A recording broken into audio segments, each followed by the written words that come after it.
Okay, so I'm going to read Israel's rebellion at Horeb. So before I read this, I want y'all to pray. That's my dryer. I want y'all to pray for my father-in-law because he's going to have a biopsy. I pray to God this is not the case, but they think he may have prostate cancer. So please keep him in your prayers. Israel's rebellion at Horeb. Hear, O Israel, you are to cross over the Jordan today and go in to dispossess the nations greater and mightier than yourself, cities great and fortified up to heaven, a people great and tall, the descendants of the Anakim, whom you know, and of whom you heard it said, who can stand before the descendants of Anak?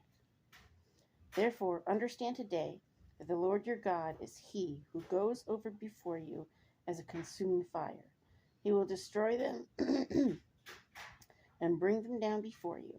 So you shall drive them out and destroy them quickly, as the Lord has said to you.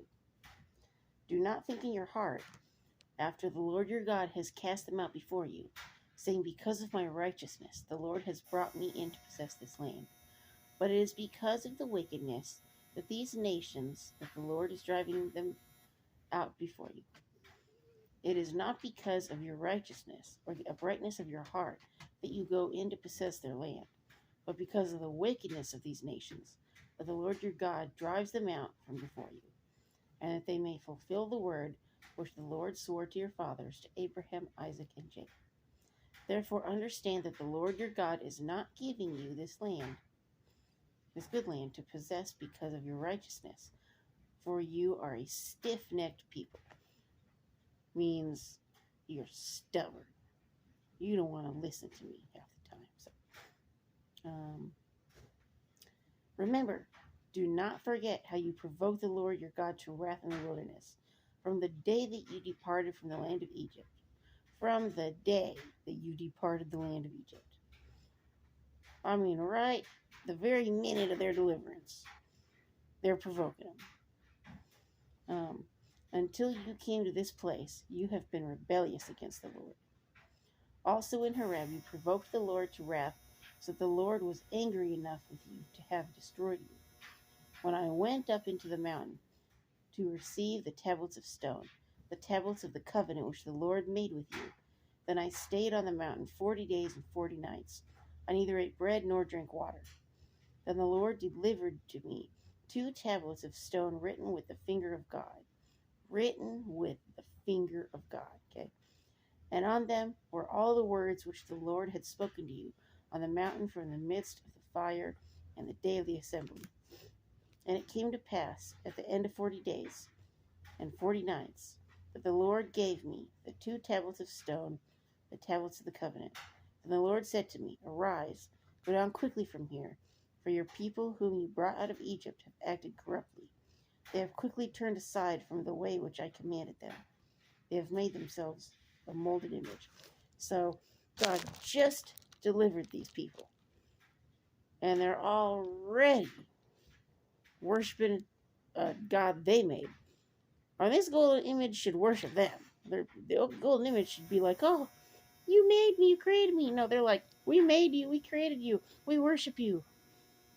How stupid are people? I mean, really, how stupid are people? You know? And people do the same thing today. You know?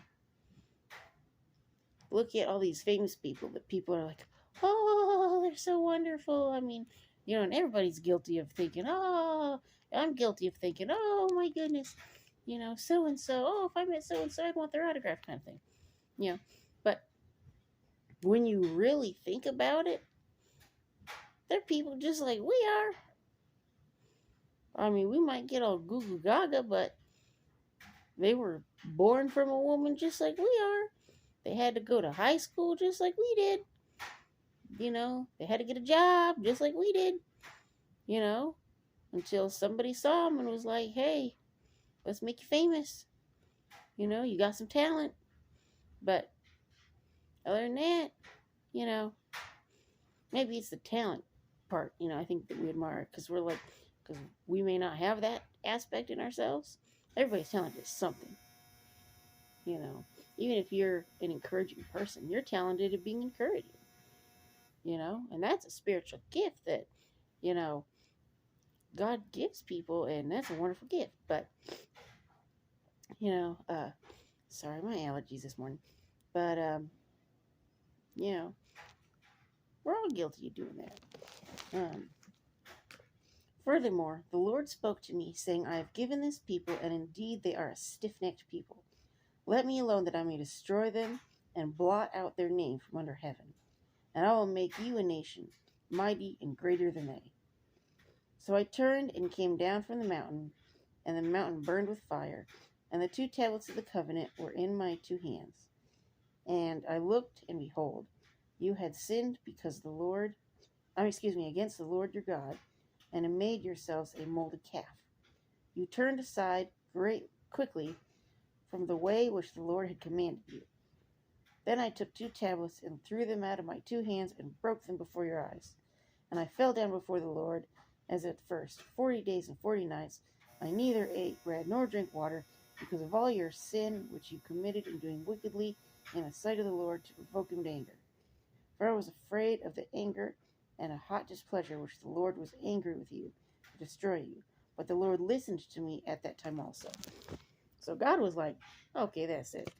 These people, I brought them, you know, out of Egypt. I did all this wonderful stuff. Parted the dang sea. I mean, I would love to see that this day and age. I'll tell you what. I have pretty good faith, but if I saw the sea parted, a wall on one side, a wall on the other, and I'm walking through, I'm gonna be like, yep, you the only God. You know, I mean, how can you just forget that? Like, oh yeah, he did that for me. You know, how can you just forget that? And be like, well, let's worship this stupid calf we made. I mean, boy, how quick our hearts are to change. How quick. One minute we're like, wow, God's so amazing. Look at what he did. And the next minute it's like, oh, I forgot. Is he here still? God, did you go somewhere? Are you shopping for groceries or something? You know, I mean, to see a wall of water on each side and you walking through.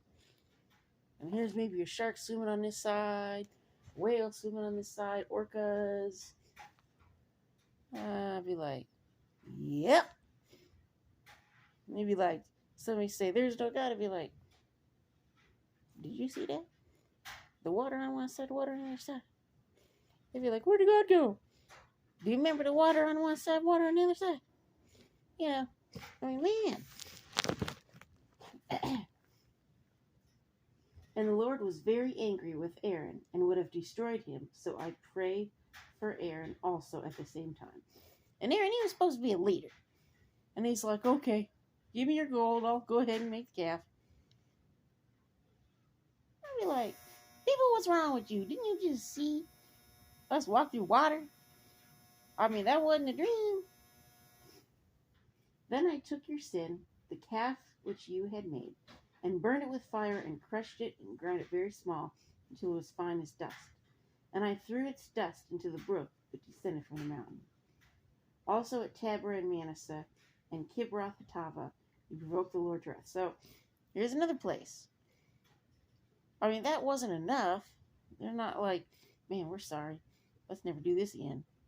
They're like, we're sorry. Let's do something else to take you off. We'll say that. Also at Taberah and Manasseh. Oh, wait, I just read that. Likewise, when the Lord sent you from Kadesh Barnea, saying, go up and possess the land which I have given you. And then you rebelled against the commandment of the Lord your God, and you did not believe him nor obey his voice. Did not believe him nor obey his voice. They're like, all the wonderful things you did for me, yeah, I'm just going to forget that. Wow. You have been rebellious against the Lord from the day that I knew you. I mean, he's sitting like, why do I got to put up with these stupid people? Even Jesus said that. When people were acting foolish and not believing him, he's sitting there going, how long must I put up with this generation? How long must I be here? I mean, dang. I mean, and if you work with people, like if you have a job, any kind of job, I don't care what kind of job, even a career, I don't care what you do with people, you're going to run into some stupidity. And you're going to be like, are you serious? Are you serious? I can give you an example. A job I'm at, okay? It's a daycare job. Okay, this one mom, we work in a cafeteria at school. And this one mom, she enrolled her kid in latchkey. And so she came up to the door of the cafeteria. And she's like, this was a Friday. And it was a long time ago. And she goes, can I, my son's not enrolled until Monday, but can I just, let me give you a little backstory. This cafeteria, it had windows to outside, like even the door, like the whole outside, like everything's glass, so that way you can see outside, right outside towards the parking lot and stuff. So you can see anybody that's out there, cars pulling up, everything. Very open. And so she goes, but can I just leave him here? Like, and you just kind of watch him here, kind of thing. And I was like, I'm going to say no. Because number one, that is not safe. Just leave him there. I'm like, look at all the kids we have. We have all these kids in this cafeteria to watch. I cannot be standing by the door watching your son, outside the door. Like, what? I could not believe she was asking me this. I mean, it's like, dang. Like, but people are that stupid. They're that stupid and they don't care. They're just like, as long as somebody's got an eye on my child, I can get away from my child for 2 minutes. That's what I was talking about in my other video. I'm sorry if I offend you, if you did not wait till you married and had kids, but I'm saying, the best way, in my opinion, is to wait until you're married, to have your family, to your committed relationship with someone that you know and you trust. Okay?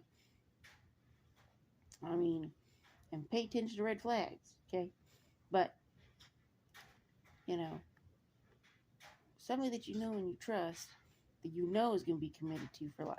Okay? That you know. Not that you think, that you know. Okay? And have a baby with that person. Because that's the type of relationship to have kids in. Because then you are planning for your child. You want your child.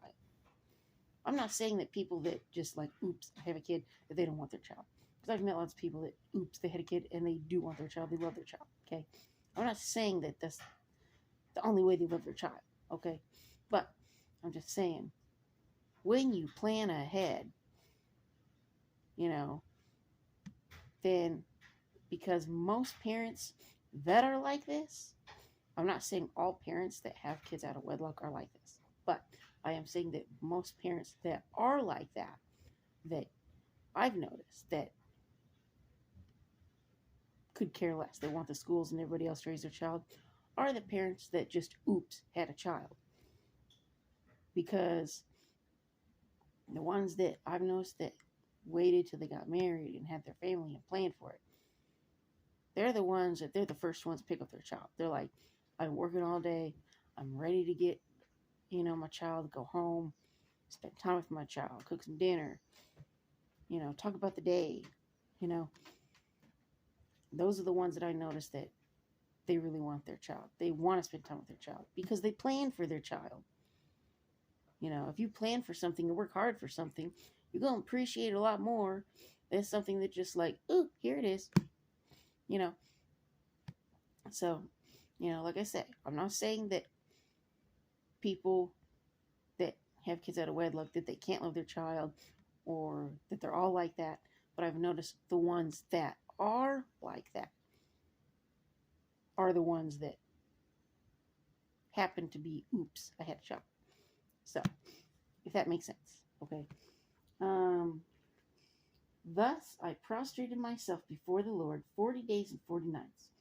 I kept prostrating myself because the Lord had said he would destroy you. Therefore I prayed to the Lord and said, O Lord God, do not destroy your people, your inheritance, whom you have redeemed through your greatness, whom you have brought out of Egypt with a mighty hand. Remember your servants, Abraham, Isaac, and Jacob. Do not look on the stubbornness of this people, or on their wickedness or their sin, lest the land from which you brought us should say, because the Lord was not able to bring them to the land which he promised them, and because he hated them, he has brought them out to kill them in the wilderness. So, you know, Moses is saying, if you do this, destroy these people and make me a great nation, then this is what the people are going to say. You know,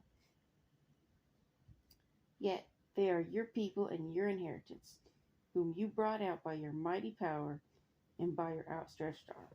So, you know, Moses was a reflection of Jesus, because Jesus, he stands in the gap. He's like, look, let me lay down my life for you. You know, Moses, he had to talk God out of destroying these people because he's, you know, and God created life. He could do what he wants. He could take us out if he wants to. He created us. He can do what he wants. You know, we don't want God to be God. It's funny. And I'm probably going to get a lot of people mad by saying this, but it's true. Okay? A lot of people do not want God to be God. When he takes somebody out of this world, they get mad at him. And, you know, I'll be honest. I got people in my life that if God took Adam out of my life, I would be really upset. I'd be crushed. I would not. I would need to go to counseling because I probably would not want to live. So I'm just saying. But you know,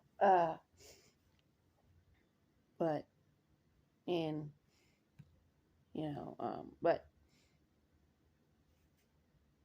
we in general as people don't want God to be God.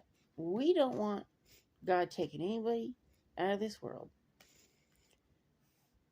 But then we don't mind playing God and taking people out of this world. You know, and this is the part where people are probably going to get mad at me, but this is my opinion, so I can say what I want. It's a free country, okay? And you can disagree 100%, and that's cool. But look at all the people, and there's a lot of people. And I'm not talking about a medical situation where your life is in danger and you have to do this, okay? I'm not talking about that.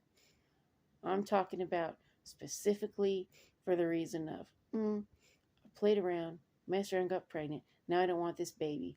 So instead of giving this baby up for adoption for somebody to have that loves the baby, they can't have a baby. I'm going to just kill the baby. Just abort the baby. Okay. I'm talking specifically that. I'm not talking about you having a medical condition or something like that where you're going to die if you carry this baby. Okay. I'm not talking about that. I'm talking about just for the God of convenience. Okay. How many people go, I want to play around, I want to mess around, I have all the fun with Tom, Dick, and Harry, and then, oops, I got pregnant. How do I get rid of it? That's playing God. You done, messed around. And now you want to take away that baby out of the world.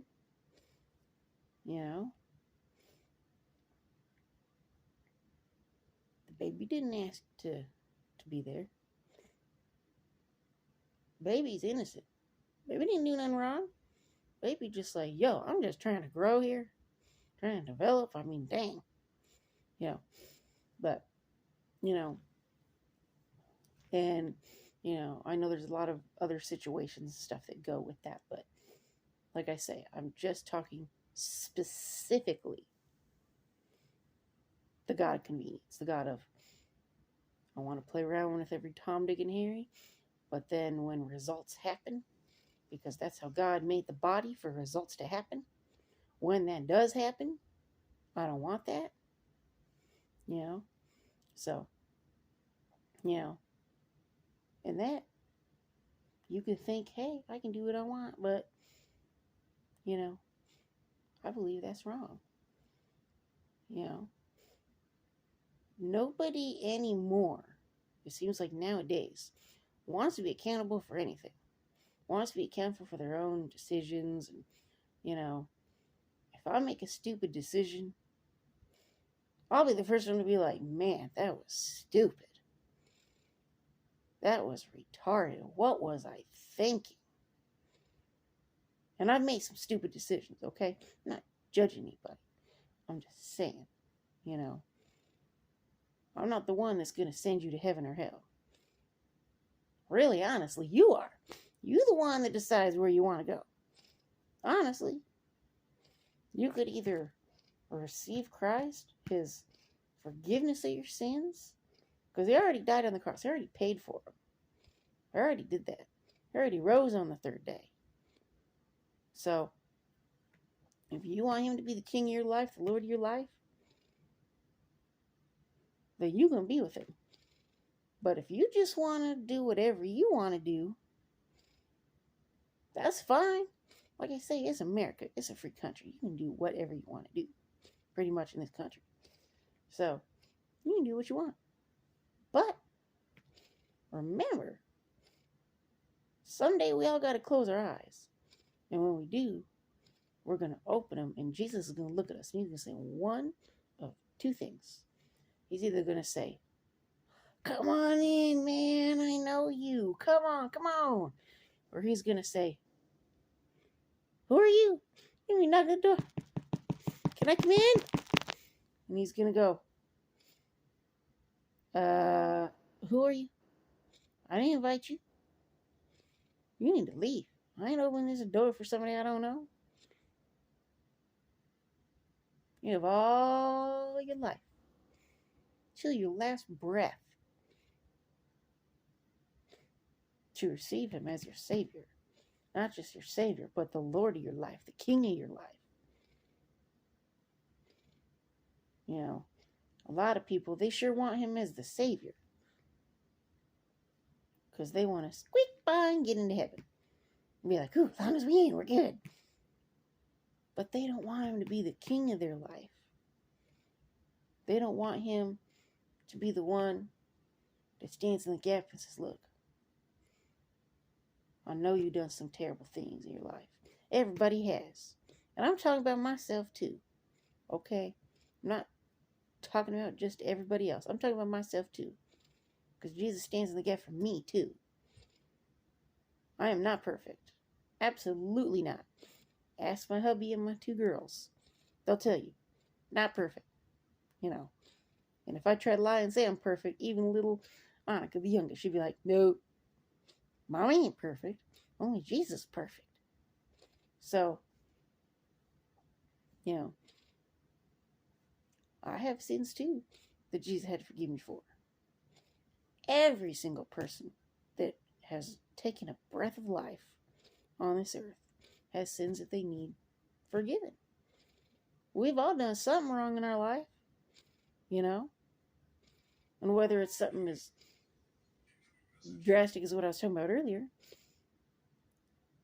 Or as something as maybe you lied about somebody, got them in trouble, and they didn't do anything wrong. Or if it's, it could be adultery. It could be pride. I think that's one of the biggest ones, because God can do something with a humble heart. Even if you done, like what I said earlier, okay? My mom did, and Jesus forgave her too. He died for everybody. He don't care what you did, whether it's a little thing or a big thing, because little things add up. A lot of times when people get divorced, it's not over just one big thing that they did. It's over a lot of little bitty things, and then they let it build up until it turns into a big thing, and then they're like, oh, I don't want to deal with you no more. Instead of dealing with problems as they come. So, but Jesus, he died for everybody. He don't want anyone to perish. He stands in the gap, just like Moses stood in the gap for these Israelites. I mean, even Moses got tired of the Israelites. But he was like, God, don't do this. Don't destroy them. You made a promise to him, God. People are going to say, man, God just took him out just so we could kill him. People are going to say this kind of stuff. And so God's like, okay, I'm gonna stick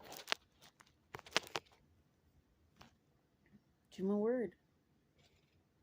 And I'm gonna stick to you.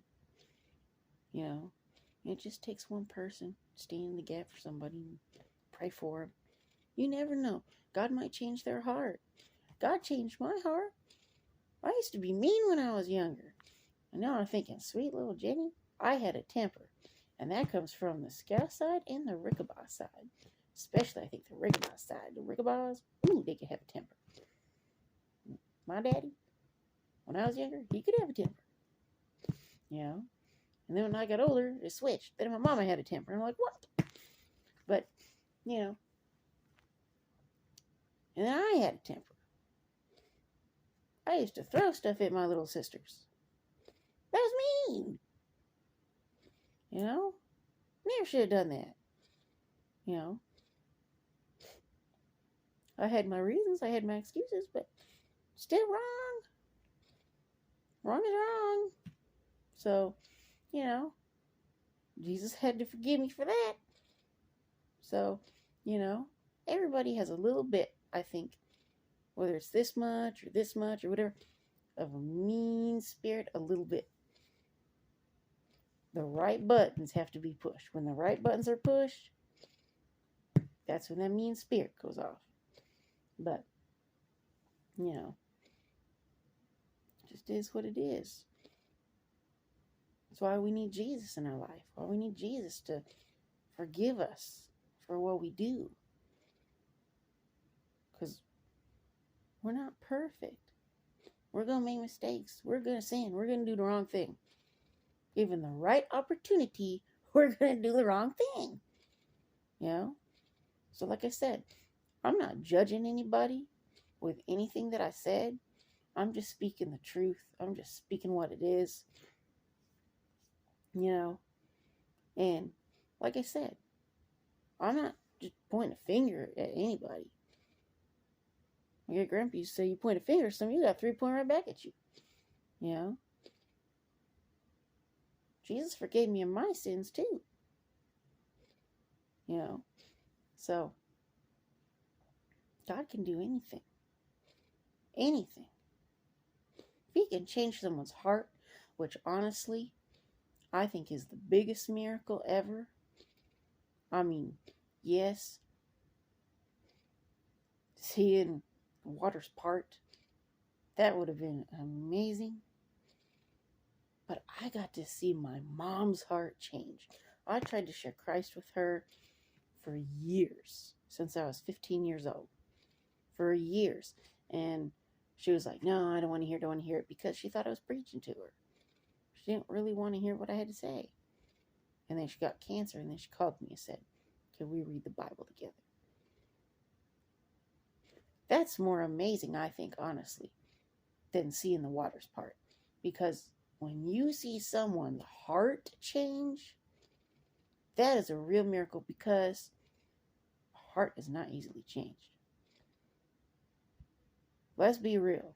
We are stubborn as people. We are stubborn. We want to do what we want to do when we want to do it. From the minute we turn 18 years old and we're like, we're an adult. We're not under the authority of our parents anymore. I can do what I want to do. And what do? Get in trouble. Do the wrong thing. Mess up. But God is still there even when we mess up. Just like with the Israelites. God was still there even when they messed up. How many times do you forgive them? And here Moses is standing in the gap saying, please just forgive them. And that's what Jesus says, please. You know, when he's on the cross, he says, Father, please forgive them. They know not what they do. If we knew what we were doing, if we really knew what we were doing and how it affected other people, we wouldn't do the things that we do. If I knew how my temper affected my sisters when I was younger, I would have never done that. I would have never done that. I would have been like, wow, I am really doing the wrong thing. If God would have been like, you know, let me show them in their quiet time what their brain is thinking when you're doing this, I would have never had a temper like that. You know? I mean, you know, a lot of things that we do, we don't really understand what we're doing. We're just reacting to our emotions. And that's honestly what I think a lot of sins are. We're reacting to our emotions in the moment instead of sitting back and thinking, okay, how do I handle this? Let me pray about it. Let me wait on God to speak and see how to handle this. God will tell me the right thing to do. You know. And I can be an emotional person. I can relate. I can understand. You know. But, you know, it is what it is. But let me know in the comments what you think. You know, do you agree with what I said? Do you disagree with something that I said? You know, I can handle it. If you agree, cool. If you don't agree and you're like, you know, really, I don't agree with any of that, you know, I can handle that too. I mean, you know, it's good to get a discussion going. It's good to be able to talk. In this country anymore, you can't talk about anything without taking somebody off. They're like, how dare you disagree with me? I'm going to be so mad. You know, how stupid is that? Me and my daddy, we disagree on stuff. We're still friends. We're still cool. I mean, shoot. Nobody's going to agree 100%, even with their best friend, is going to agree 100% with what their best friend thinks. They're not going to. Because they're two different people. You know? It just is what it is. You know? So, but, anyway,